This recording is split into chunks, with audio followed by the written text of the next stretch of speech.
अस्सलामुअलैकुम वरहमतुल्लाहि वबरकातुहू। नाज़रीन मोहतरम, मैं हाफिज ज़मान रिज़वी आपकी खिदमत में एक नए वीडियो के साथ हाजिर हूँ। अल्लामा ज़हीरुल हसन शाह साहब और दूसरी तरफ जो है अमीर कराची अल्लामा मुफ्ती कासम फखरी साहब और अल्लामा सरवर शाह साहब जो हैं उनकी कराची के अंदर आमद हुई और शानदार जो है वो इस्तिकबाल किया गया। अभी आपके सामने सारे खूबसूरत मनाजिर रखते हैं, आप खुद ही अपनी आँखों से देख लीजिए।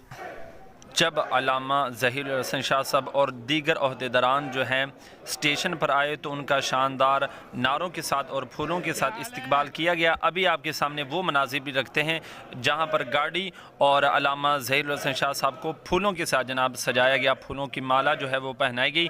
मज़ीद खूबसूरत मनाजिर अभी आप देखिए। अंदर देखेंगे कि कितना ही सादे अंदाज के साथ हमारे कायदीन जो हैं वो रह रहे हैं, हालांकि इनका क्या मर्तबा है, क्या मकाम है और लोग इनको कितना प्रोटोकॉल देते हैं, लेकिन फिर भी अल्हम्दुलिल्लाह अपने कारकुनान के साथ, अपने चाहने वालों के साथ जो है अपनी मोहब्बत का इनका जो अंदाज़ होता है वो वही कि जो बाबा जी की तरबियत जो थी वही उसी अंदाज़ के साथ मिल रहे हैं। अभी इंशाल्लाह आपको खूबसूरत मनाज़िर देखते हैं, वीडियो को मुकम्मल ज़रूर देखिएगा।